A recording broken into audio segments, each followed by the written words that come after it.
बिस्मिल्लाहिर्रहमानिर्रहीम। आप देख रहे हैं एहसन सईद शेफ चैनल। आज हम बना रहे हैं हरी चटनी।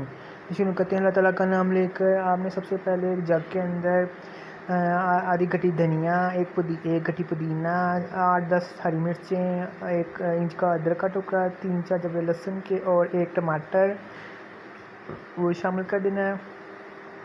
अब आपने इसके अंदर 1 चाय का चम्मच नमक, 1 चाय का चम्मच चाट मसाला,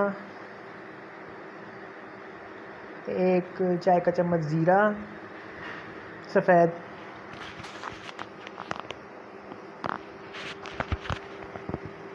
और 1 खाने का चम्मच चीनी शामिल कर देनी है। और इसमें आपने अब ज़रा सा पानी डालकर इसको ब्लेंड कर लेना है और बाउल में निकाल लेना है। लीजिए, ये मज़ेदार हरी चटनी तैयार है। मुझे इजाज़त दीजिए और मेरे चैनल को सब्सक्राइब कर दीजिएगा, लाइक कर दीजिएगा और फॉलो कर दीजिएगा। अल्लाह हाफ़िज़।